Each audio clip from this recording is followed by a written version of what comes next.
78편, 그리고 105편, 106편.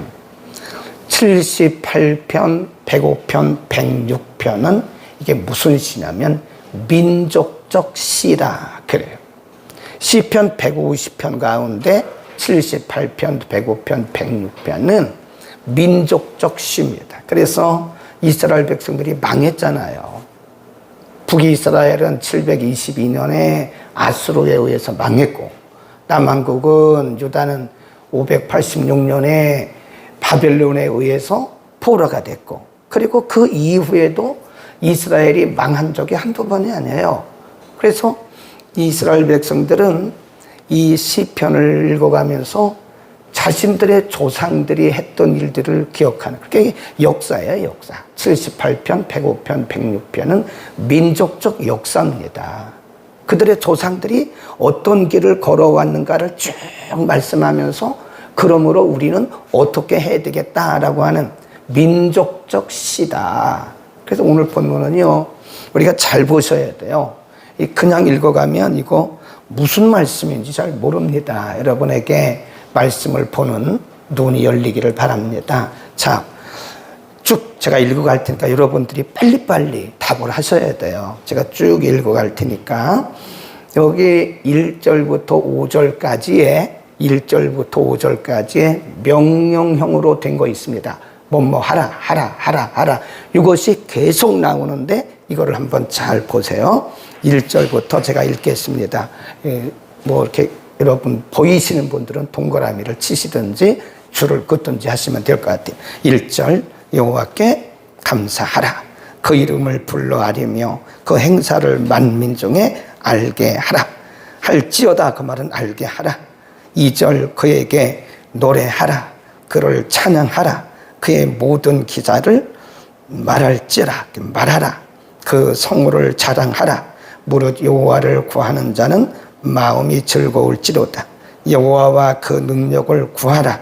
그 얼굴을 항상 구하라.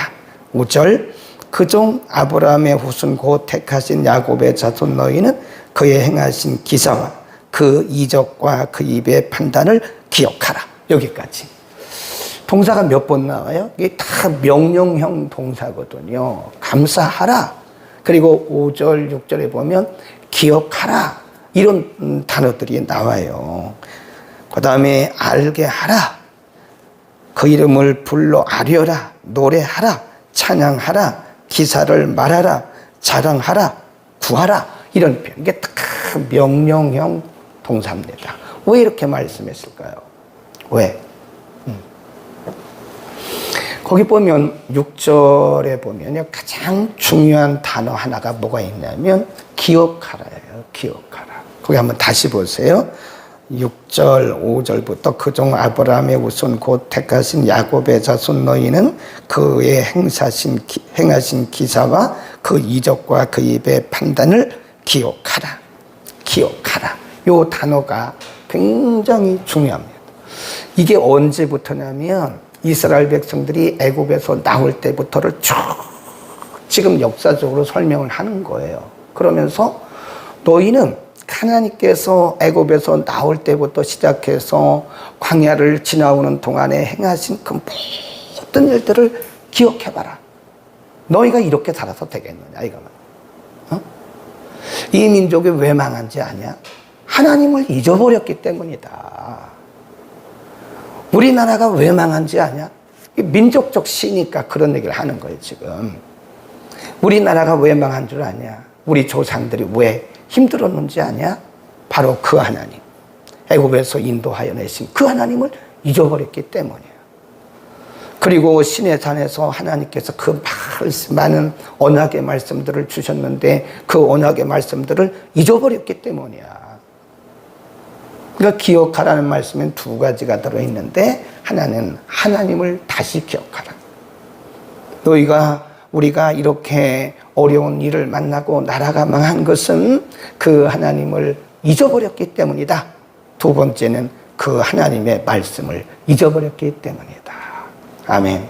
우리는 항상 기억해야 됩니다. 이 말씀을 항상 기억해야 됩니다. 사람이 살아가면서 물론 뭐 이런 어려움도 있고 저런 어려움도 있는데 인간이 왜 방황하게 되느냐? 바로 하나님을 잊어버려서 그런 거예요. 인간이 제 길로 가는 것은 하나님을 발견했을 때, 하나님을 제대로 찾았을 때 그 사람은 바른 인생을 갈 수 있는 겁니다. 잠언에 말씀하기를 하나님을 경외하는 것이 모든 지혜와 지식의 근본이라. 근본. 하나님을 기억해야 됩니다. 우리가 과거의 하나님만 기억하는 것이 아니고 우리가 오늘 하루를 살아가면서도 내 발걸음 하나하나를 인도하신 분은 하나님이시라는 사실을 기억해야 돼요. 내가 기도할 때 기도 제목을 주시는 분조차도 하나님이심을 기억해야 돼요. 우리 의지적으로 기도하는 기도와 하나님이 감동하시는 다르다예요. 내가 자의적으로 하는 기도는 정말 피곤합니다. 피곤하고 지루합니다. 그러나 성령께서 우리를 인도하시는 기도는 피곤하지가 않아요. 지루하지가 않아요. 왜 그러죠? 하나님과 만남이니까 그래요. 우리가 성경을 읽다가 보면요, 성경을 내가 막 자의적으로 읽으면 시간만 자꾸 보게 돼요. 이거 몇 분 읽었지? 몇 장 읽었지? 근데 몇 장이 중요한 게 아무것도 없어요.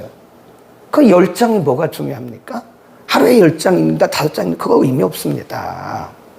단 한 장을 읽어도 그 속에서 레마의 말씀을 발견해야 돼요. 근데 여러분 그런 경험 하셨어요? 성경을 읽다가 막 소름이 쫙 돋는 거. 그런 경험 하셨어요?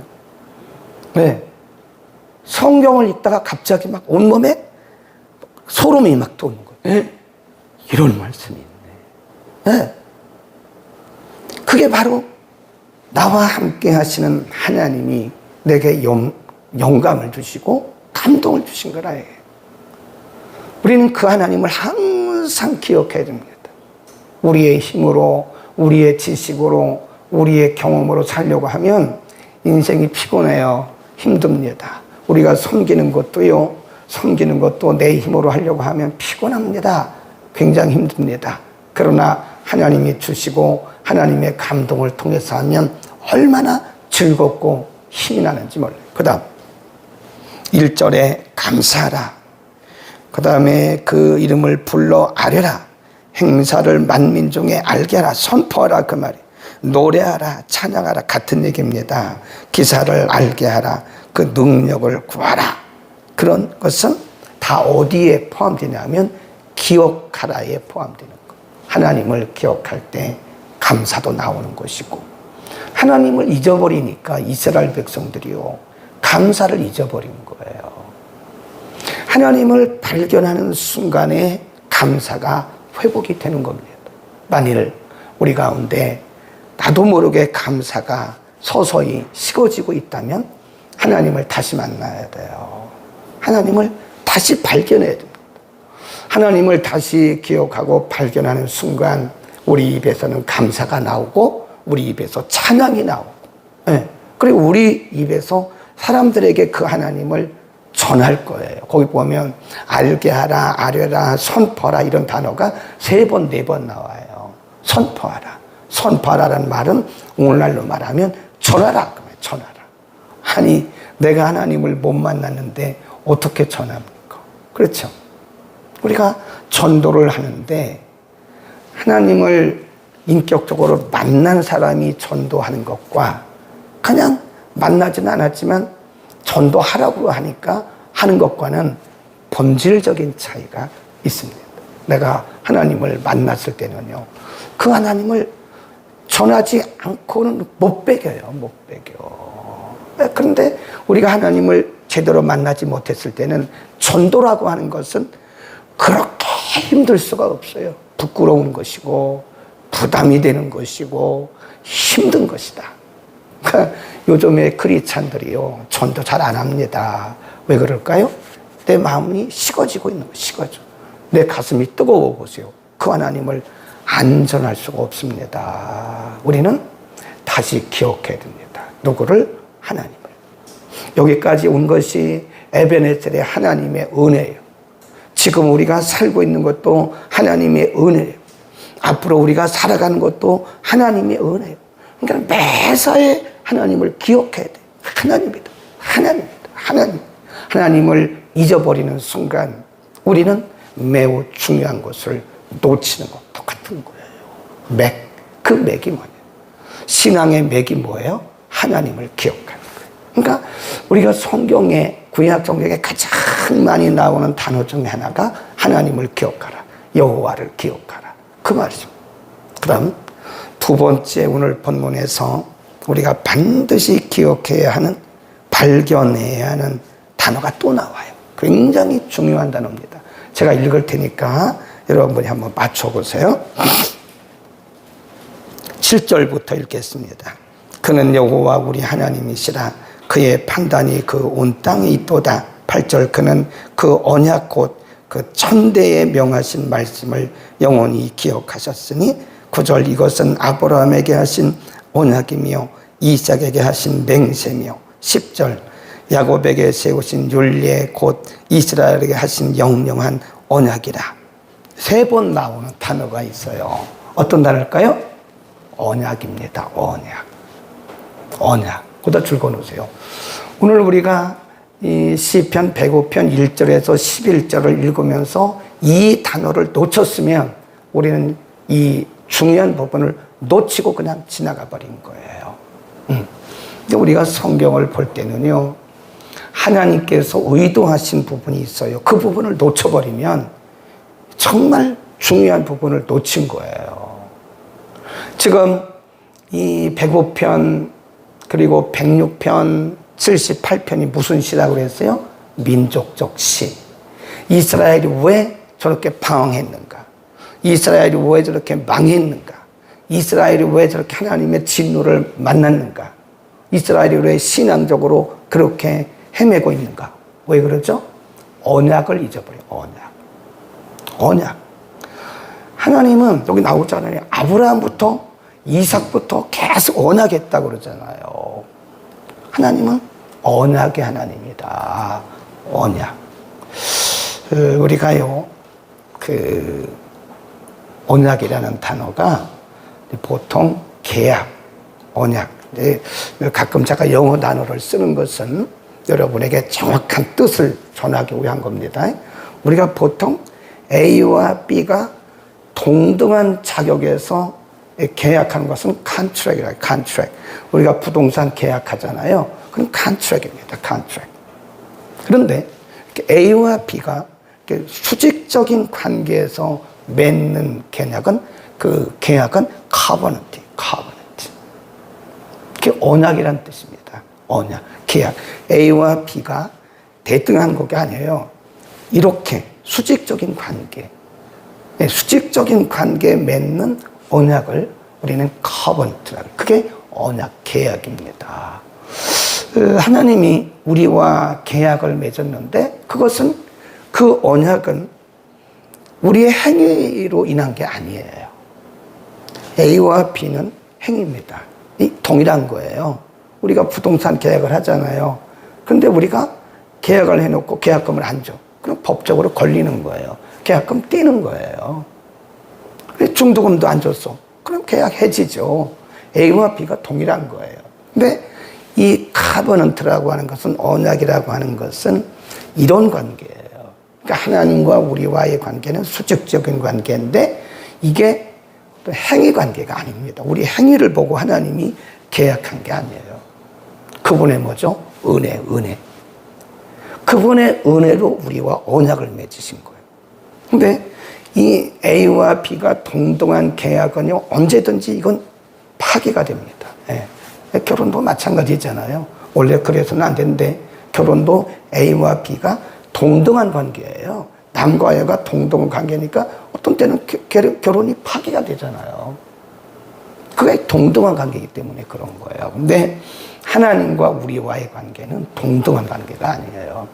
하나님은 전권이고 우리는 피동적인 관계라. 그러니까 하나님과 우리와의 관계는 행위 관계가 아니에요. 그래도 우리가 무슨 그럴 수는 없겠지만 우리가 예를 들어서 범죄한다고 그래서 우리가 십계명을 어겼다고 해서 하나님이 너는 아니야. 그리고 하나님이 이거를 이렇게 해약하는 분이 아니라고요. 그 영원한 언약이 영원한. 그래서 우리가 성경에 보면 하나님의 언약은 영원한 언약입니다. 그 대신 징계는 하시죠. 징계를 통해서 아픔이 있죠. 너 왜 그렇게 살아? 하나님이 징계하시죠. 다시 돌아오게 하기 위해서. 그러나 그 언약의 말씀대로 사는 사람들에게는 징계가 없어요. 물론 크고 작은 게 있기는 하겠지만 우리가 완벽하지는 못하니까. 지금 민족적 시를 전하면서 이렇게 말씀하는 거예요. 여러분 왜 이렇게 흔들립니까? 왜 이렇게 방황합니까? 언약을 기억하시라 이거예요. 오늘 현대를 살아가는 우리들도 마찬가지입니다. 우리가 왜 일희일비하죠? 왜? 어떤 때는 좋아가지고 막 간증하고, 어떤 때는 저 밑에 떨어져가지고 내가 예수 믿는 사람이 아니야, 하나님 내 기도 듣는 거야 안 듣는 거야, 왜 이렇게 일희일비하죠? 사람이 업앤다운이 있을 수는 있어요. 오르락내리락 있을 수 있는데 이 간격이 클수록 성숙하지 못한 사람이에요. 그 왜 그럴까요? 언약을 믿지 못하기 때문에 그런 거예요. 네. 우리가 시편 139편에 가보면요, 시편의 기자가 뭐라고 얘기를 하냐면, 그가 나의 앉고 일어섬을 아시며 내 입에 말을 모르시는 것이 하나도 없나이다. 내가 저 바다 끝에 가서 거할지라도 그가 거기 계시며, 내가 산에 가서 거할지라도 그가 거기서 나와 함께 하시고. 아멘. 그러니까 언약의 하나님을 믿는 사람은 두려움이 없다는 거예요. 두려움이. 언약의 하나님. 그 언약은 변하는 게 아니라니까요. 우리의 행위와 관련된 게 아니에요. 하나님의 은혜로 맺은 언약이기 때문에 그 언약은 변하는 게 아니고 영원한 언약이에요. 그러니까 우리가 그것만 붙들면 우리의 일생이 아주 굉장히 믿음이 담대합니다. 담대할 수 있어요. 그리고 흔들리지 않을 수가 있는 거예요. 근데 왜 흔들리냐? 너무 그 신앙의 깊이가 약해서 그래요. 네.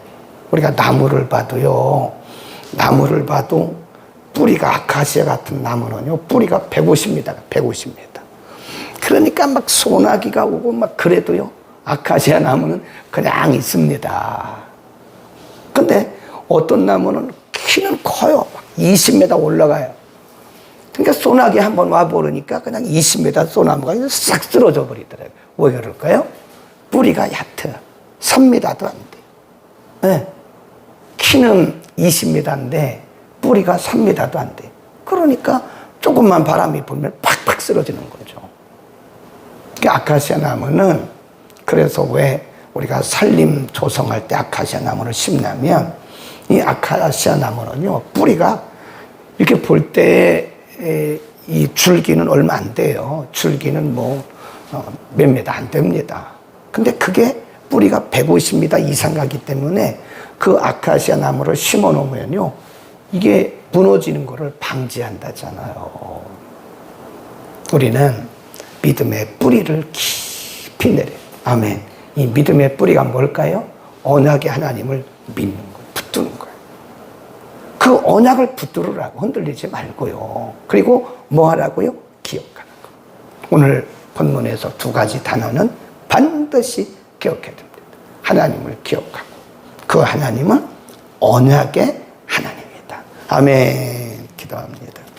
거룩하신 아버지, 이스라엘 백성들이 수없이 많은 날 동안 하나님을 떠나고 말씀을 무시하고 멸시하다가 어떤 때는 아수르에 망하고, 어떤 때는 바벨론의 포로가 되고, 어떤 때는 블레셋의 공격을 받고, 어떤 때는 모압과 암몬에게 귀속되고 했던 것은 그들이 생명 되시는 하나님을 기억하지 못하고 하나님을 잊어버렸기 때문입니다.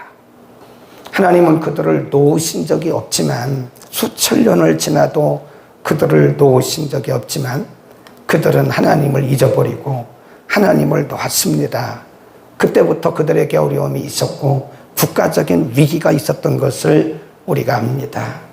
오늘 시편 105편의 기자를 통해서 우리가 평생에 하나님을 기억하도록 은혜를 더하여 주옵소서. 우리의 행위를 통한 하나님의 언약이 아니라 하나님의 절대적인 은혜와 긍휼과 사랑을 통한 언약을 맺은 하나님의 언약의 백성이기 때문에 우리는 영원히 하나님이 놓지 않는 것을 믿게 하시고 우리의 믿음이 흔들리지 않게 하옵소서. 키는 크지만 뿌리가 약해서 비바람에 쉽게 무너지는 소나무처럼 되지 말게 하시고, 키는 작아도 뿌리를 깊이 내려서 어떤 비바람에도 풍파에도 뽑히지 않는 아카시아 나무처럼 하나님, 우리의 신앙이 하나님의 말씀과 언약에 깊이 뿌리를 내리도록 우리 모두를 축복하여 주옵소서. 하나님, 오늘도 언약의 하나님을 의지하고 하나님을 기억하고 매 순간마다 승리하는 하루가 되게 하옵소서. 예수 그리스도의 이름으로 기도드립니다.